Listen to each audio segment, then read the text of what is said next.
नमस्कार, स्वागत है आपका सरोकार में। मैं हूं अमृता राय। महाराष्ट्र और हरियाणा के जनादेश आ चुके हैं। प्रधानमंत्री नरेंद्र मोदी की लोकप्रियता और उनके राजनीतिक कौशल की एक बार फिर से पुष्टि हो चुकी है। बीजेपी अध्यक्ष अमित शाह ने दावा किया है कि मोदी लहर जारी है और कांग्रेस मुक्त भारत की मुहिम में हम 2 कदम और आगे बढ़ गए हैं। हरियाणा और महाराष्ट्र में मिली सफलता के बाद ये कहा जा सकता है कि राष्ट्रीय स्तर पर उदय के बाद बहुत छोटी अवधि में नरेंद्र मोदी ने देश के राजनीतिक धरातल को सिरे से उलट दिया है। तो क्या ये कहना सही होगा कि मोदी की अब ऐसी सियासी हैसियत बन गई है जो संभवतः इंदिरा गांधी के बाद किसी प्रधानमंत्री या नेता की नहीं बनी? क्या 5 महीने की एनडीए सरकार की कई हलकों में हुई आलोचना का आम जन पर कोई असर नहीं हुआ? मतदाता मोदी सरकार को पूरा अवसर देने के पक्ष में हैं। अच्छे दिन की आस अभी टूटी नहीं है। दूसरी तरफ धर्मनिरपेक्ष खेमे का बिखराव अब देश की राजनीति का शाश्वत सत्य बनने जा रहा है। आज सरोकार में चर्चा इन्हीं मुद्दों पर।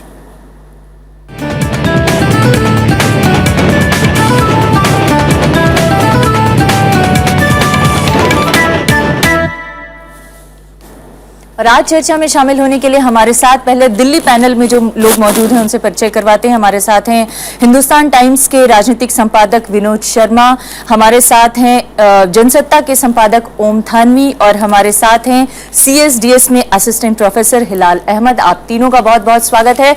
इसके अलावा हम रुख करेंगे मुंबई का। मुंबई में हमारे साथ बीजेपी के नेता माधव भंडारी जी जुड़ रहे हैं जो अमित शाह की कोर टीम के खास सदस्य माने जाते हैं। माधव जी, आपका भी बहुत बहुत स्वागत है। कुछ ही देर में हम कोशिश करेंगे महाराष्ट्र प्रदेश कांग्रेस कमेटी के उपाध्यक्ष बाबू थॉमस के साथ भी जुड़ने की, और कोशिश ये भी करेंगे कि शिवसेना के लोकसभा के सांसद गजानन चंद्रकांत कीर्तिकार भी हमारे साथ जुड़ सकें। आप तीनों या सभी के साथ इस चर्चा को आगे बढ़ाएं। उससे पहले देखते हैं कि आज दिन भर राजनीतिक हलकों में किस तरह की चर्चाएं रहीं और किस तरह की प्रतिक्रियाएं आती रहीं। जो विरोधी हमारे कहते थे कुछ उपचुनावों को नतीजों को लेकर कि मोदी लहर समाप्त हो गई है, आज सिद्ध हो गया है कि मोदी लहर आज भी सुनामी की तरह सबको ध्वस्त करने में सक्षम है। राष्ट्रवादी कांग्रेस पार्टी ने यह फैसला किया है कि हम भारतीय जनता पार्टी को महाराष्ट्र में सरकार बनाने के लिए हम मदद करेंगे। दोनों पर निर्भर होता है और इसलिए मैं कह रहा हूँ कि पल भर मान लो कि मैं अगर प्रस्ताव ले जाऊं और वो मना करे तो बोले नहीं हम तो एनसीपी के साथ जा रहे हैं, मैं क्या कर सकता हूं? के बावजूद भी आप तैयार हैं? पहले आने तो दीजिए। इस कांग्रेस पार्टी के चुनाव प्रचार का नेतृत्व तो मैंने किया था, इसलिए इस परफॉर्मेंस के लिए और निराशाजनक हमारे परफॉर्मेंस के लिए मैं सारी जिम्मेदारी खुद लेता हूं। चर्चा की शुरुआत करते हैं और सीधे चलते हैं माधव भंडारी जी के पास। मुंबई में हमारे साथ जुड़ रहे हैं माधव भंडारी जी। पहला सवाल तो मैं आपसे यही जानना चाहूंगी कि राष्ट्रीय स्तर पर मोदी जी और अमित शाह की जो जोड़ी है वो अपनी पार्टी को जिस मुकाम पर ले जाना चाहती थी, जो कामयाबी दिलाना चाहती थी, क्या आपको लगता है कि आज के जो रिजल्ट आए हैं, आज के जो फैसला आया है, उससे आप लोग उस मुकाम को पाने में सफल रहे हैं? बिल्कुल, क्योंकि ये दोनों प्रदेश ऐसे, दोनों राज्य ऐसे हैं कि जहां पर भाजपा अपने बलबूते कभी भी सत्ता में नहीं आई थी। हरियाणा हो या महाराष्ट्र हो, महाराष्ट्र में हम 15 साल पहले एक बार सत्ता में आए, वो भी युति में आए थे। हरियाणा की भी हकीकत कोई ऐसी ही है। तो अभी हमने दोनों राज्यों में अपने बलबूते चुनाव लड़े। हरियाणा में स्पष्ट बहुमत हासिल करने में हम कामयाब हुए, तो महाराष्ट्र में हम सबसे बड़ी पार्टी के रूप में उभर कर आए हैं और सरकार हम बना पाएंगे ऐसी स्थिति दिखाई दे रही है। तो ये बहुत ही बड़ी कामयाबी है और ये महाराष्ट्र के राजनीतिक इतिहास को बदलने वाली घड़ी है।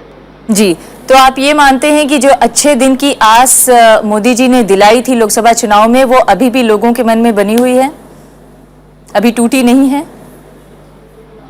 लोगों के मन में उसके बारे में एक विश्वास पैदा हो चुका है कि मोदी जी ने जो अच्छे दिनों की आस लगाई थी वो केवल आशा लगाना नहीं था, तो एक विश्वास दिलाया था। और पिछले 140 दिनों में जो काम मोदी गवर्नमेंट ने किया है उसकी वजह से ये विश्वास दृढ़ होने लगा है। जनता के मन में ये भावना दृढ़ हो रही है कि मोदी जी अच्छे दिन दिला रहे हैं। जी, लेकिन माधव जी सवाल ये है कि हरियाणा में तो माना जा सकता है कि आप लोगों को पूर्ण बहुमत मिला, आप लोगों की आंधी चली, लेकिन अगर मैं ओम थानवी जी के शब्दों को चुराऊं तो उनका ये कहना है कि हरियाणा में आंधी चली लेकिन महाराष्ट्र में बैठ गई।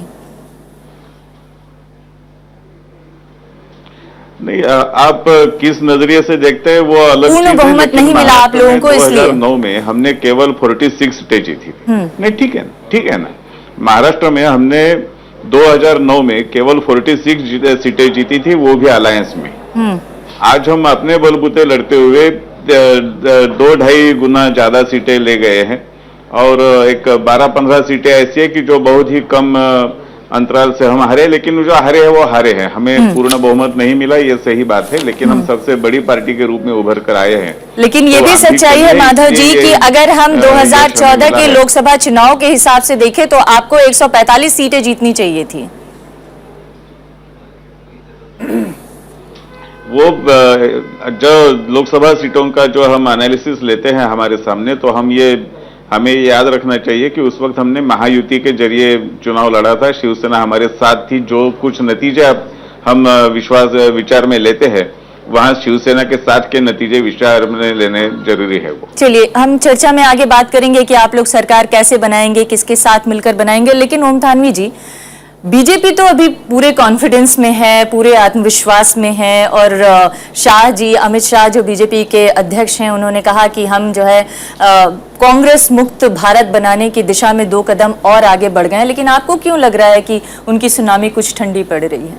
नहीं, वो तो जाहिर है, वो तो अभी माधव जी ने भी ये बात तो मानी है कि तो जिस तरह से हरियाणा में अगर अपने बूथे पे सरकार बना लेती भाजपा तो मानते, आंधी तो फिर भी नहीं कहेंगे, तूफान आंधी अलग चीज, लेकिन मान लें कि एक आंधी थी या उनका इतना दबदबा था कि उन्होंने अपने बूथे पे सरकार बना ली, क्योंकि जिस तरह से उन्होंने शिवसेना से अलग हुए थे तो वो जो एक आत्मविश्वास या गुमान कहिए वो गलतफहमी में साबित हो गया।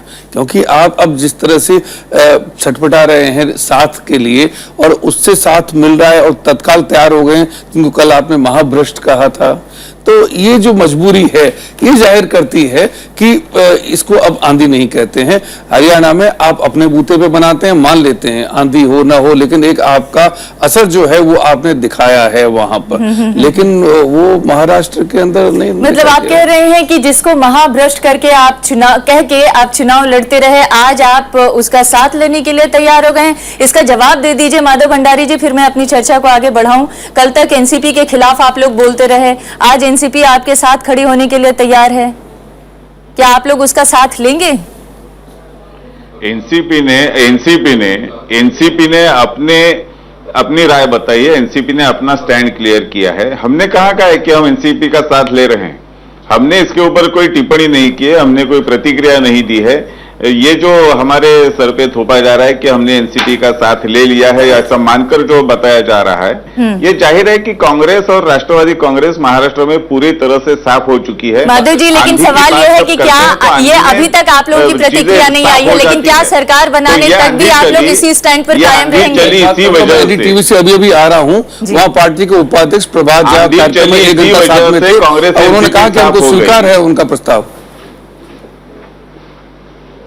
माधव जी, क्या स्वीकार है? नहीं, मैं ये कह रहा था कि मैं एनडीटीवी के कार्यक्रम से आ रहा हूं और वहां पर भाजपा के उपाध्यक्ष प्रभात झा ने कहा कि हमें ये प्रस्ताव मिला है, ये हम इसलिए स्वीकार कर रहे हैं क्योंकि हमने मांगा नहीं था, वो अपनी तरफ से दे रहे हैं, तो हमें उसमें कोई आपत्ति नहीं है उनके साथ में सरकार बनाने में।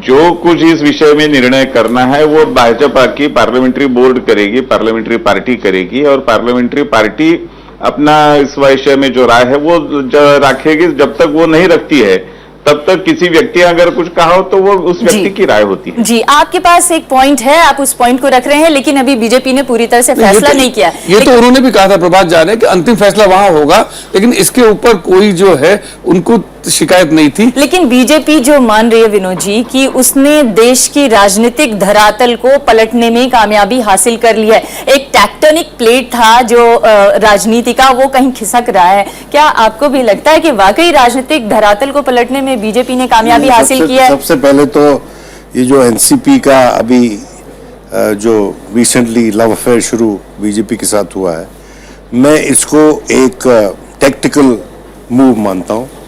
ये हो सकता है कि भाजपा के साथ रजामंदी के साथ किया गया हो ताकि शिवसेना अपनी औकात में रहे, और शिवसेना के साथ मिलकर अगर भाजपा सरकार भी बनाती है तो उसको इस बात का डर रहे कि कल को वो छोड़ के चले जाएंगे तो एनसीपी उनके साथ आ जाएगा। आप समझे ना इस बात को। लेकिन एनसीपी क्यों ये साथ दे रही है? क्योंकि एनसीपी को तो बार-बार क्रिटिसाइज करके एंटिसिपेटरी बेल ले रही है क्योंकि उनके बहुत से ऐसे लोग हैं। देखिए 2014 के इलेक्शन से पहले, और भंडारी जी इस बात को मानेंगे, ये कहा जाता था कि आरएस ये सीबीआई के जरिए राजनीति होती है। वो प्रकरण अभी भी चल रहा है, वो रुका नहीं है और रुकेगा भी नहीं आने वाले वक्तों में। तो ये जो एनसीपी का एकदम से प्रफुल्ल पटेल सामने आ गए, उन्होंने कहा कि हम तो आपको अनकंडीशनल सपोर्ट, आउटसाइड सपोर्ट देने को तैयार है। किसने मांगी थी भाई? किसने मांगी आपसे सपोर्ट?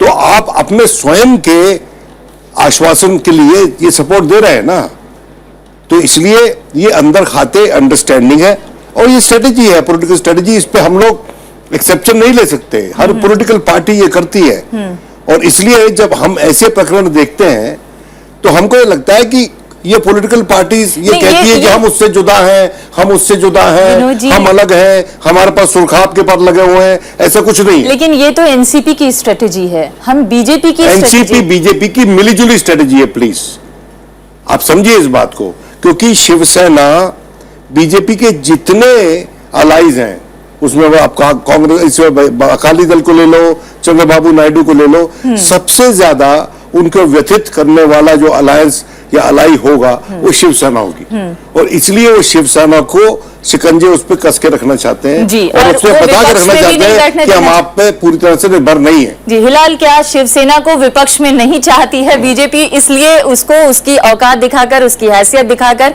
बाहर से उसके ऊपर दबाव बनाने की कोशिश की जा रही है? मैं आपको भी यही लगता नहीं, है? इसको मुझे लगता है, जो सवाल आपका है इसको एक व्यापक परिप्रेक्ष्य में देखना चाहिए। और ये बात जहां से निकल रही है वो निकल रही है क्या वाकई मोदी लहर है या नहीं है। क्या वाकई में इस सवाल को पूछा जाना चाहिए कि क्या आंकड़ों के आधार पर हम किसी चुनाव में जीत या हार को मोदी लहर कह सकते, कोई भी राजनीतिक लहर के किन आधारों पर हम ये कहेंगे कि ये लहर है या नहीं है?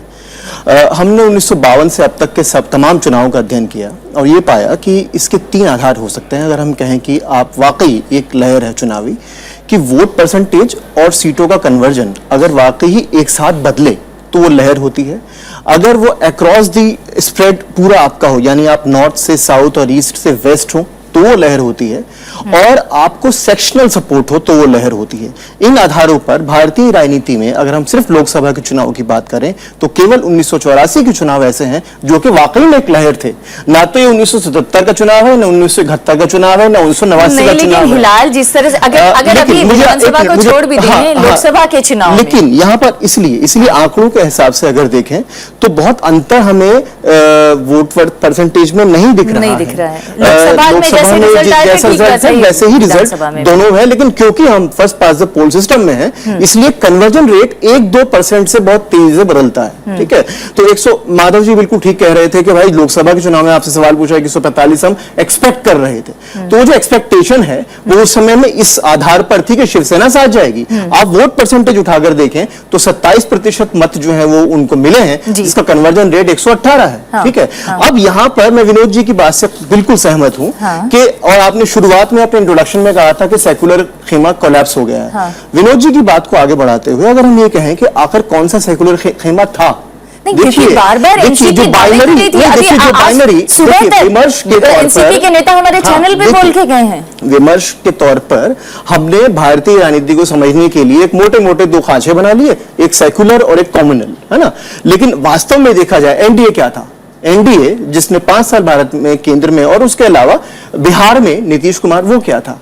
तो उस हिसाब से हर एक राज्य की अपनी विशिष्ट राजनीति है। विनोद जी की बात को मैं कह रहा हूं, हर एक राज्य की अपनी विशिष्ट राजनीति है और उसमें कुछ जोड़ तोड़ होते हैं। तो विनोद जी जो कहने की कोशिश कर रहे हैं कि जब आप एक कॉन्फ़िगरेशन बनाते हैं उसके अंदर आपको किसको, क्योंकि बीजेपी 118 सीटें ले चुकी है, ऐसे में आप किस तरह से 2 जो आपके बराबर के साथी हैं उन्हें बैलेंस करेंगे, ये एक राजनीतिक कॉन्फ़िगरेशन है जो कि आगे आने वाले दिनों में स्पष्ट हो जाएगा। एक और सवाल है इसी से उपजता हुआ कि तो इसका मतलब हम लेकिन थोड़ा डिफरेंट है। मैं अभी भी मानती हूं कि सेकुलर वोट का पोलराइजेशन है और जिस तरह की स्थितियां अभी महाराष्ट्र में देखने को मिली हैं, एंटी एनडीए बनाम प्रो एनडीए का जो वोट मिला है उसमें जो वोट परसेंटेज है वो बिल्कुल इंटैक्ट है, बरकरार है। अभी भी महाराष्ट्र की राजनीति में ऐसा लग रहा है कि वोट शेयर जो है वो डिवाइड नहीं है, जिसके जो वोट थे वो वैसे के वैसे बने हुए हैं। क्या आप इनकार करेंगे थानवी जी इससे? नहीं, ये बहुत जाहिर है कि बहुत ना तो किसी ने अपना बहुत अधिक बढ़ाया है जो अनुपात है मतों का, और उसी अनुपात में आप सीटों का भी देखें कि अगर भारतीय जनता पार्टी ने लोकसभा के मुकाबले कायदे से तो उनको और सीटें ज्यादा मिलनी चाहिए थी, वो सीटें उनको मिली नहीं। लेकिन मैं एक हिलाल साहब की बात जो है कि सेक्युलर और उनका कहना है कि ये जो है ये हमने बना लिया है, ऐसा है नहीं। ये देखिए तो साफ है। आप बताइए कि कितने मुसलमानों को भारतीय जनता पार्टी ने इस बार टिकट दिया दोनों राज्यों में, लोकसभा में। मतलब उत्तर प्रदेश जैसे इतने बड़े राज्य में आपने किसी को भी नहीं दिया, एक आपके पुराने सदस्य को। अब इसको हम कम्युनल कहें ना कहें, लेकिन ये एक खास किस्म की राजनीति भाजपा करती है, ये जाहिर है। और दूसरे दल अगर नहीं करते तो हम कहते क्यों नहीं करते, नाम आप बदल लीजिए। लेकिन जिस तरह की स्थिति अभी उभरी है माधव जी, क्या आपको लगता है कि आप लोग ज्यादा बेहतर स्थिति में होते अगर आप लोग गठबंधन में चुनाव लड़े होते और शिवसेना के साथ रहे होते, तो आज इतनी ज्यादा मजबूरी नहीं होती और जो भी अगर हम तथाकथित प्रो एनडीए की जो वोट शेयर हैं वो बरकरार रहते? हमारे सामने आंकड़ों से जो तस्वीर उभर कर आई है वो तो जाहिर है कि हम और सेना अगर दोनों के आंकड़े मिलाए जाते हैं तो हम कहीं आगे चले जाते हैं, बाकी कुछ बचता ही नहीं है। तो गठबंधन अगर बरकरार रहता था तो तस्वीर कोई अलग सामने आती है, इसमें कोई शक नहीं है। तो कोई अफसोस है आप लोग को गठबंधन तोड़ने का? गठबंधन जिस दिन हमने तोड़ा उस दिन भी हमने ये कहा था कि ये गठबंधन तोड़ना हमारे लिए बहुत ही कष्टदायक निर्णय है। हमारे मन में उस वक्त भी उसके बारे में वेदना थी, आज भी है। सिर्फ वेदना है, इसका मतलब आप लोग अब आगे क्या सोच रहे हैं इसके बारे में आप खुलासा नहीं करना चाहते हैं? आप शिवसेना के साथ जाना चाहते हैं, एनसीपी के साथ सरकार बनाना चाहते हैं, अल्पमत की सरकार चाहते हैं? किस तरह की सरकार चाहते हैं? क्योंकि आप सबसे बड़ी पार्टी हैं तो निश्चित तौर पर सरकार आपकी बनने वाली है, तो किस तरह की सरकार बनाना चाहते हैं और किस तरह की राजनीति को आगे बढ़ाना चाहते हैं आप लोग? आप जो सवाल पूछ रही है उस सवाल का जवाब आपको थोड़ी देर में दिल्ली में पार्लियामेंट्री पार्टी की मीटिंग खत्म होने के बाद मिल जाएगा। जी, ब्रॉडली जो आप एक बात को समझने की कोशिश कीजिए। देखिए, माननीय प्रधानमंत्री गुजरात में सक्षम और सफल कुछ लोगों के हिसाब से इसलिए थे कि उनका उस प्रांत में एक छत्र राज था, उनकी पार्टी की कंप्लीट मेजॉरिटी लेजिस्लेचर में थी, और जितने भी मुख्यमंत्री भारतीय जनता पार्टी के अनुपात में चमके हैं, केंद्र के अनुपात में चमके हों या कांग्रेस के अनुपात में चमके हों या और प्रांतों के अनुपात में चमके हों, उनके पास संपूर्ण बहुमत अपने अपने स्टेट लेजिस्लेचर्स में था। और मेरा व्यक्तिगत आकलन यह है, और मैं यहाँ किसी की पैरवी नहीं कर रहा हूं, कि अगर मनमोहन सिंह को आप संपूर्ण बहुमत दे देते अगर उनके पास होता, या चंद्रशेखर जी के पास भी होता जो 40 साल बनाम 4 महीने वो वाले थे, अगर उनके पास भी होता तो उनकी कामयाबी बहुत ज्यादा होती है। देखिए, पार्लियामेंट में स्टेबिलिटी, लेजिस्लेचर में स्टेबिलिटी एक अहम चीज है, और उसके चलते नरेंद्र मोदी जी का जो मेरा आकलन है, और मैं गलत हो सकता हूं, कि वो चाहते हैं एक यूनिटरी फॉर्म ऑफ गवर्नेंस इस देश में। उनको फेडरल पॉलिटिक्स से कोई सरोकार नहीं, कोई प्रेम नहीं है, और इसलिए जो प्रांतीय दल हैं उनके साथ जिस तरह से कांग्रेस पार्टी सींग लड़ाती थी एक समय में, अब भारतीय जनता पार्टी सींग लड़ाना चाहती है।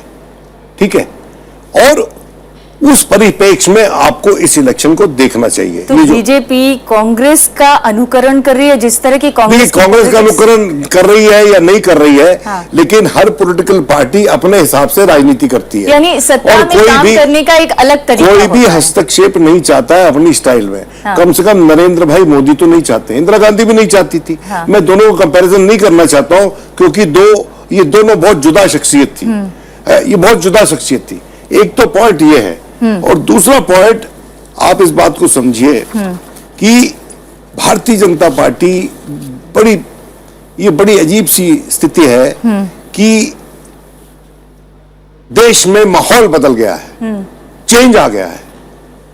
A government, change of government does not signify change. सत्ता में बैठे हुए लोगों का चेहरा बदल जाना वो चेंज नहीं है, वो बदलाव नहीं है। विनोद जी, हम इस बारे में चर्चा करेंगे कि बदलाव असल में क्या है और बदलाव का द्योतक किसे कहते हैं आप, लेकिन उससे पहले कांग्रेस के नेता हमारे साथ जुड़ गए हैं। बाबू थॉमस जी हैं, जो महाराष्ट्र प्रदेश कांग्रेस कमेटी के उपाध्यक्ष हैं। थॉमस साहब, आप लोग अपनी हार की जिम्मेदारी किसे देंगे और क्या सोचते हैं आप अपनी हार के बारे में? अपना हार को हार हो गया, वो किसी को दोष देके कुछ काम नहीं होता है। दोष हम लोगों का है, हमारा पार्टी इसमें एकदम मजबूती से लड़ा नहीं है।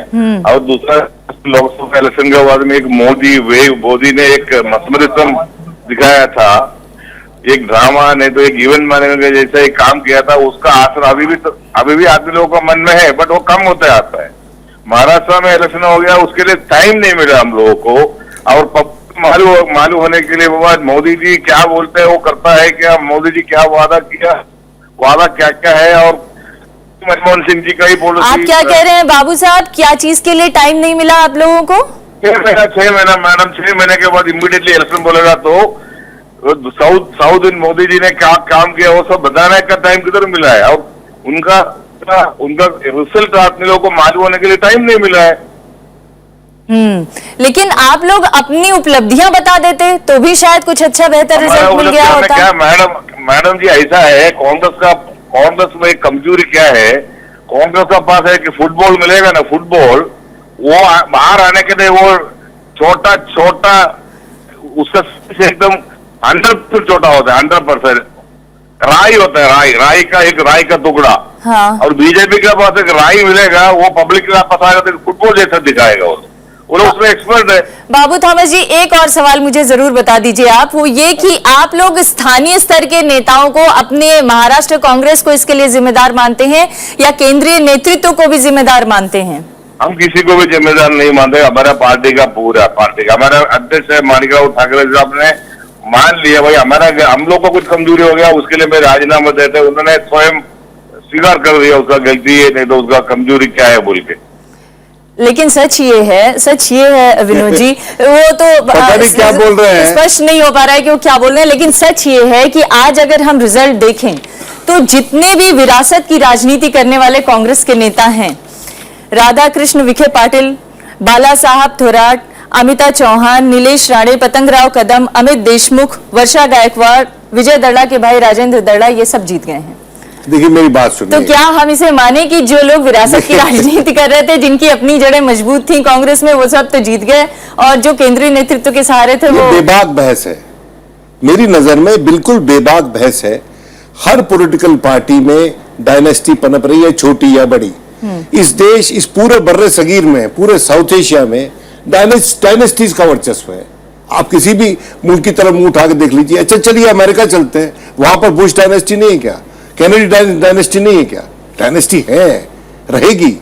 और यूके तो डायनेस्टी है ही, it's a kingdom, you no.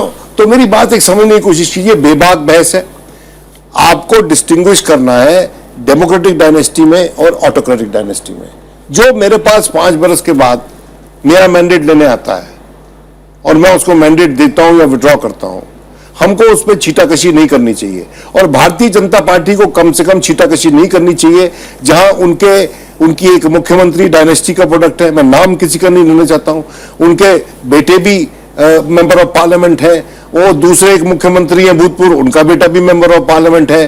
Pankaja Munde तो घूम रही थी, कह रही थी कि मैं मुख्यमंत्री पद की दावेदार हूं। इसका मतलब ये देखिए, है मेरी कि बात जो सुनिए, बीजेपी की ये तरफ से सब बार-बार- डेमोक्रेटिक डायनेस्टीज हैं, ये डेमोक्रेटिक डायनेस्टीज हैं, इनको मैं सर माथे पे लेता हूं, क्योंकि इलेक्शन लड़के आते हैं, कोई नॉर्थ कोरिया नहीं है हिंदुस्तान प्लीज, कि जहां पर डायनेस्टी ऑटोक्रेटिक है या वो दे दी जाती है। ये बात सही है, ये बात सही है विनोद जी की चुनाव लड़के आते हैं, लेकिन ये बात भी सही है कि बहुत सारे ऐसे उम्मीदवार भी हो सकते हैं जिनको जो उनसे ज्यादा काबिल हो और उनको भी टिकट मिलता तो शायद वो जीत जाते। ये तो मीन मेख निकालने वाली बात है। हमको ये कहना चाहिए कि पॉलिटिकल पार्टीज को इक्वल अपॉर्चुनिटी देनी चाहिए जी, और ये लोग भी प्रतिस्पर्धा करके आए, यही मैं सवाल पार्टी पूछना के चाहती भीतर। थी। देखिए, मैं विनोद जी सहमत नहीं हूं, और ये तो मैं मानता हूं कि देश का दुर्भाग्य है और कांग्रेस की इसमें बहुत बड़ी भूमिका रही है। अब भारतीय जनता लेकिन पार्टी, सच्चाई ये है कि फिर भी वो जीत रहे हैं, और जो इंडिपेंडेंट लोग हैं या जो अलग से राजनीति कर रहे हैं, जो विरासत की राजनीति से नहीं जुड़े हुए हैं, वो हार रहे हैं। जीत और हार की कई वजह होती हैं, लेकिन ये तो जाहिर है कि उनको टिकट मिलता है, उनको पनपाया जाता है और वो निकल के आते हैं, उसके बाद में उनको सत्ता भी हासिल होती है और वो आगे जो है शासन दर शासन चले आते हैं। लेकिन भारतीय जनता पार्टी का जो ड्रामा है कि वो ये कहते हैं कि हम तो इसके खिलाफ हैं, क्योंकि कांग्रेस की पहचान बन चुकी है। तो ये विनोद जी ने ठीक कहा कि कम से कम 20 नाम तो अभी मैं ही गिना सकता हूं जो किसी न किसी रिश्ते में है, चुनाव लड़ते हैं या सत्ता में हैं। ये सभी लोग करते हैं, लेकिन इसलिए इसको जायज नहीं ठहराया जा सकता है कि इंग्लैंड में क्या है या अमेरिका में क्या है। कुछ योग्य लोग भी हो सकते हैं, लेकिन कई बार हम पाते हैं कि योग्यता सिर्फ उस घर में पैदा होने से हासिल हो जाती है।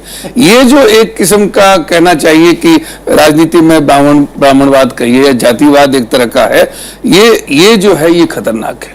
नहीं, लेकिन आज हमारी चर्चा का मुद्दा ये नहीं है, ये एक पहलू था इस पूरी बहस का। चर्चा का मुद्दा यह है कि दरअसल इस जीत के क्या मायने हैं, राष्ट्रीय स्तर पर क्या मायने हैं और प्रदेश की राजनीति के स्तर पर क्या मायने हैं। मैं आपको एक मिसाल दूं। हाँ, मैं बहुत इज्जत करता हूं ओम जी की और उनकी बातें मैं बहुत ध्यान से सुनता हूं।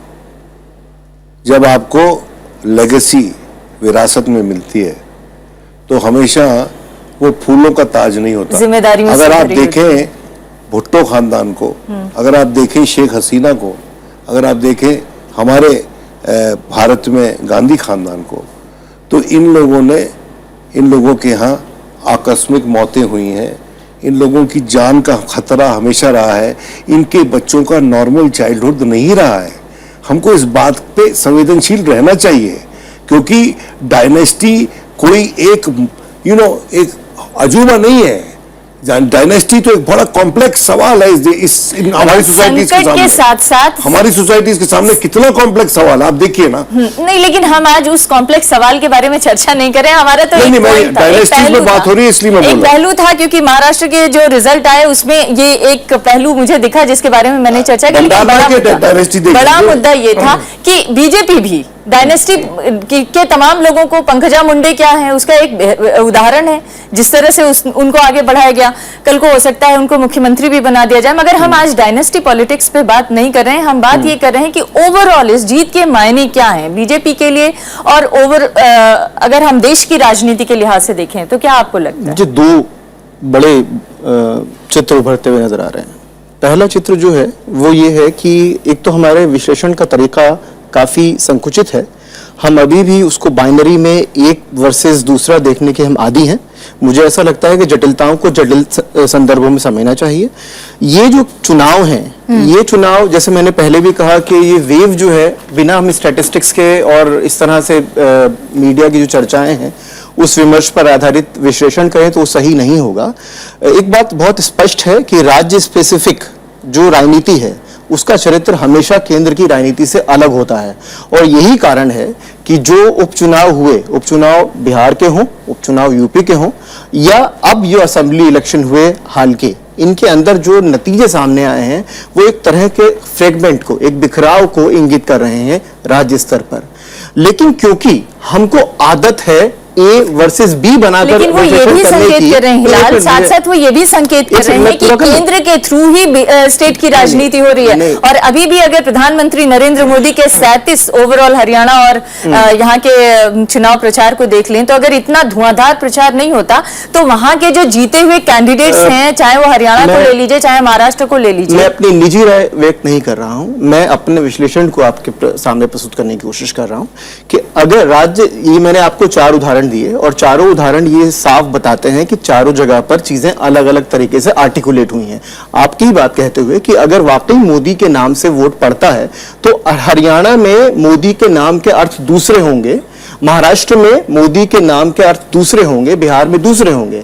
लेकिन क्योंकि भाजपा ने एक विमर्श इस तरह का स्थापित किया है जिसमें कि प्रत्येक चीज को आपका जो स्पष्टीकरण है वो मोदी के नाम से आने वाला है, इसलिए ये हो चुका है कि मोदी वर्सेस रेस्ट। एक दूसरा जो चित्र उभर कर आ रहा है वो है प्रोफेशनलिज्म का।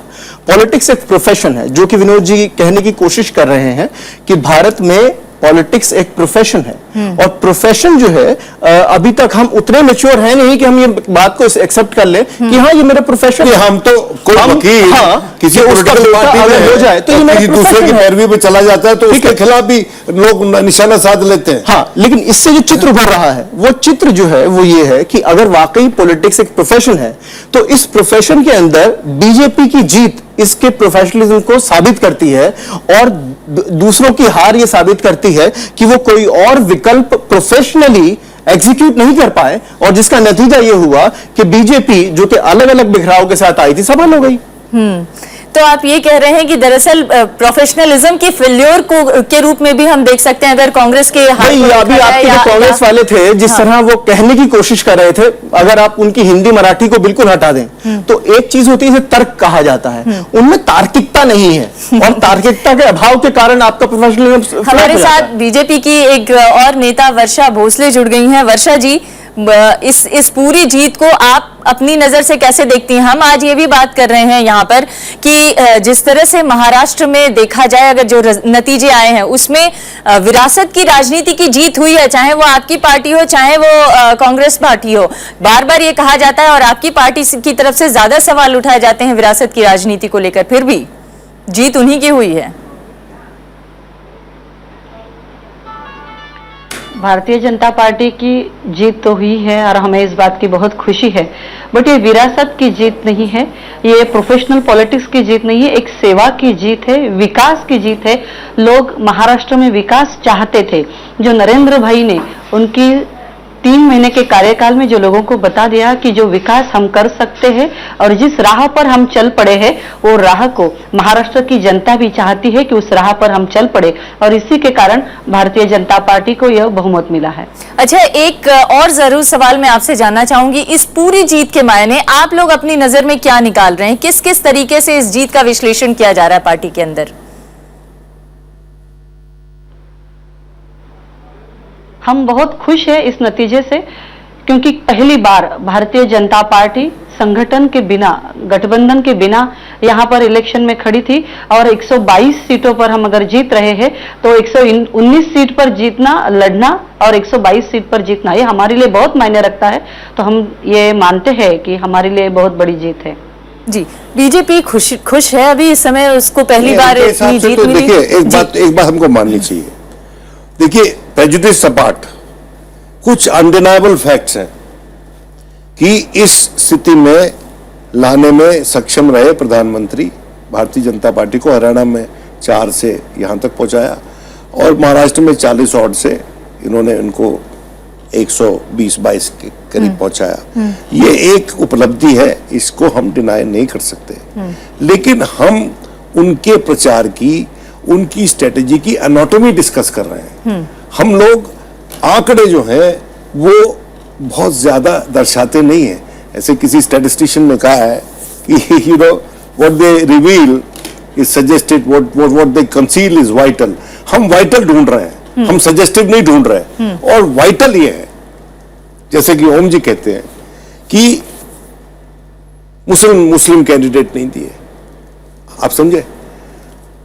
ये प्रचार किया गया कि पहले दिन शिवसेना को लताड़ा प्रधानमंत्री ने, प्रधानमंत्री ने कहा ये गुंडों को पनपाने वाली, संरक्षण देने वाली और ये एक्सटॉर्शनिस्ट को संरक्षण देने वाली पार्टी। नाम नहीं लिया लेकिन वाजे था।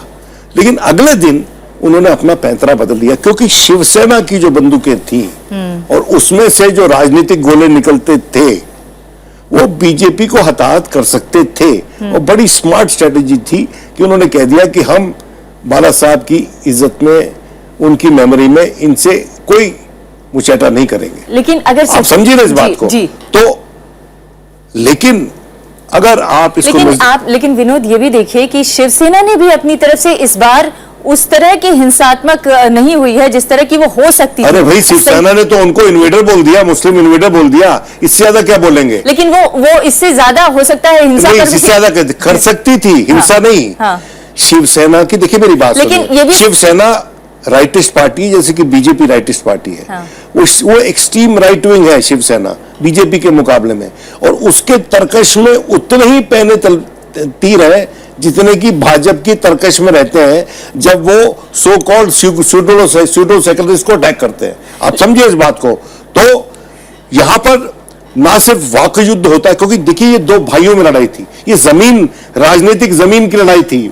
मध्य प्रदेश में शिवसेना और भाजपा के बीच में राजनीतिक जमीन की लड़ाई थी, और वो भी जो परिवार का कर्ता था बाला साहब ठाकरे, उसके मरने के बाद की लड़ाई। लेकिन सच ये है कि घर में ऐसी लड़ाई चलती है। लेकिन सच ये है कि बाला साहेब ठाकरे का उत्तराधिकारी कौन हो वो भी इस बार के चुनाव से साबित हो गया कि राज ठाकरे तो कम से कम नहीं, वो तो पहले ही तय हो गया था, 2014 के लोकसभा इलेक्शन में तय हो गया था। जी थानवी जी, अब क्या हम माने कि मुख्य, हालांकि बीजेपी अपनी तरफ से बहुत नरम रुख अपनाए हुए है और अपनी तरफ से ऐसा लग रहा है कि वो चाहती है कि शिवसेना उसके खेमे में आ जाए, लेकिन शिवसेना ने जिस तरह से अपनी स्थिति को बचाया है अभी तक, तो हम ये कह सकते हैं जिस तरह की सीटें आई हैं, जिस तरह का वोट परसेंटेज है, उससे लगता है कि शिवसेना ने अपने को बचाया है। जीत भले ही ना सकी हो लेकिन अपने को बचाने में वो कामयाब रही है, और जितने तर्कश के तीर थे उसने भी खूब छोड़े, बीजेपी ने भी संभल के लेकिन छोड़े। ऐसी स्थिति में क्या शिवसेना उसके साथ जाएगी, जबकि उसके पास विपक्ष में रहते हुए ज्यादा अपने आप के विस्तार की संभावनाएं हैं? देखिए, शिवसेना और भारतीय जनता पार्टी वो तो सहज दोस्ताना उनका है और उन्हीं का दोस्ताना निभ सकता है, लेकिन दोनों के जो दुराव दोनों में सामने आया, जो भी वजह थी, इनको ज्यादा सीटें चाहिए थी, क्योंकि भारतीय जनता पार्टी को गुमान ये था कि अब वो सच में बहुत बड़ी पार्टी हो गई और मोदी जी की जो है वो ताकत इतनी ज्यादा है कि अपने बूते पर सरकार बना सकते हैं, और इसीलिए वो अलग हुए। लेकिन इसके बीच में जो आपस में जो तीर चले हैं वो बहुत ही, कहना चाहिए कि गंदी राजनीति देखी गई। आपस में जिनका दोस्ताना हो और एक ही किस्म की राजनीति करते हो हिंदुत्व की, वो अगर ये करेंगे कि वो प्रधानमंत्री को अफजल खान कहें या उनके पिता की बात करें, तो जाहिर है कि अब इनके अहंकार को काफी ठेस पहुंची है और बहुत स्वाभाविक है, बल्कि आप स्वाभिमान भी कह सकते हैं। अब कोई चारा नहीं है। दूसरी तरफ ये है कि शिवसेना जो है वो सौदेबाजी करेगी, क्योंकि वो तो मुख्यमंत्री बनने का मुंह धो के शिवसेना के नेता शायद हमारे साथ फोन लाइन पर जुड़े हुए हैं। अगर आप हैं गजानन साहब, तो मैं आपसे जरूर ये जानना चाहूंगी, बीजेपी अपनी तरफ से बार बार ये संकेत दे रही है कि वो आपके साथ आ सकती है और आपके साथ सरकार बनाने के लिए तैयार है। आप लोग किस मूड में हैं, क्या सोच रहे हैं? गजानन साहब, क्या आप फोन लाइन पर हैं? लगता है उनसे संपर्क टूट गया। जी, आप कंटिन्यू कर सकते हैं। तो मैं ये कह रहा था कि वो चाहते तो हैं कि इनके साथ में बनाए, लेकिन वो सौदेबाजी शिवसेना जिस ढंग से करती है और वो करेगी, तो अब किस तरीके से उनको अपनी औकात में रखा जाए। तो विनोद जी जो शुरू में कह रहे थे कि ये खेल भी हो सकता है कि एनसीपी जो है वो प्रस्ताव करे और उसकी कीमत बाद में उनको मिल जाएगी, क्योंकि आप जानते हैं कि एनसीपी के किस तरीके के मामले फंसे हुए। जाते जाते चौहान कह के गए थे कि मैं अजित पवार के खिलाफ कार्रवाई करना चाहता था, लेकिन गठबंधन की मजबूरियां वगैरह होती हैं। ये बगैर गठबंधन के भी ये लाभ अगर भाजपा उनको देती है, और आज जैसे ही ये घोषणा हुई और उसके बाद में प्रेस कॉन्फ्रेंस उद्धव ठाकरे की थी, उसमें उनका चेहरा बिल्कुल लटका हुआ था, मतलब वो जो एक शेर की तरह दहाड़ने वाले शिवसेना सैनिक माने जाते हैं, वो बिल्कुल, क्योंकि उनको लगा ये क्या हो गया, तो अब उनकी सौदेबाजी कमजोर है, लेकिन अभी भी एक स्वाभाविक और सहज दोस्ताना जो है वो उनके साथ कायम हो सकता है। अगर वो नहीं करेंगे भारतीय जनता पार्टी वाले, और अगर भारतीय जनता पार्टी सचमुच एनसीपी के साथ उनकी मदद से चाहे बाहर से करें सरकार बनाती है, वो 5 साल जीना आराम कर देंगे शिवसेना वाले, क्योंकि मुंबई के अंदर उनका असर दबदबा बहुत ज्यादा है। और दूसरा जो उनका स्वभाव है तोड़फोड़ और तमाम जिस किस्म की राजनीति करते हैं, तो भारतीय जनता पार्टी वाले अपने साथ रख करके तो उनको फिर भी 5 साल जो है वो सहजता से निकाल सकते हैं, लेकिन उनको बाहर रख करके वो आफत ही मोल लेंगे। लेकिन ओम जी, वही आरोप फिर भाजपा पे लगेंगे जो भाजपा कांग्रेस पे लगाती थी, विजावी मुलायम सिंह यादव, विजावी और जो सहयोगी दल थे मायावती, कि उनके संदर्भ में जो कांग्रेस कहती थी कि ये मायावती और मुलायम सिंह तो इसलिए है क्योंकि वो सीबीआई के डर से इनके साथ है, तो फिर एनसीपी क्या ईश्वर ने उनको टेलीफोन लगाया कि भैया आप इनके साथ तो हमने तो सवाल यहीं से शुरू की थी, तो क्या और अगर मेरा ये मानना है कि ये ब्रिंकमैनशिप की वैल्यू है आज के दिन, लेकिन एक हद तक ही है। अगर सही में एनसीपी के सपोर्ट से बाहर से अंदर से भाजपा सरकार बनाती है तो it will be a false start, ये कोई अच्छा स्टार्ट नहीं होगा। उसमें बहुत सवालों के जवाब माननीय प्रधानमंत्री को स्वयं देने पड़ेंगे, क्योंकि वो इस रथ के कर्णधार थे। जी वर्षा जी, क्या आप लोग को थोड़ा अफसोस होता है कि अगर पूर्ण बहुमत आया होता तो इस तरह की मजबूरियां ना होती कि एनसीपी का साथ लेना पड़े या किसी और का साथ लेना पड़े जिसके खिलाफ आप लोगों ने चुनाव लड़ा?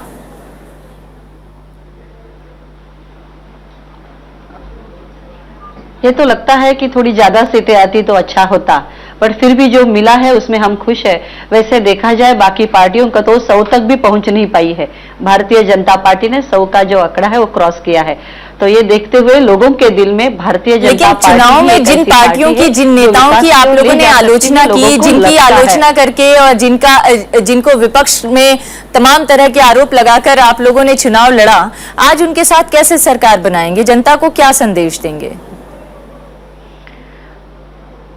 नहीं, हमने अभी तक ऐसे कहा नहीं है कि हम किसके साथ जाएंगे, but at the same time Narendra भाई जी ने जो नारा लगाया था सबके साथ सबका विकास, तो विकास महाराष्ट्र के विकास के लिए जो जो करना चाहिए और महाराष्ट्र के हित में हो, और अगर लोग बदलने के लिए तैयार है तो उसमें भी कुछ गलत है ऐसे मुझे नहीं लगता। महाराष्ट्र के हित की बात कर रही हूँ और महाराष्ट्र के लोगों की बात कर रही हूँ। मैं चाहती हूँ कि कुछ 2-4 महाराष्ट्र के लोगों के रिएक्शन हमारे पास हैं, जिन लोगों ने अपनी अपनी इच्छाएं जाहिर की हैं नए सरकार से, तो उनके कुछ स्टेटमेंट्स मैं सुनाती हूँ अपने दर्शकों को।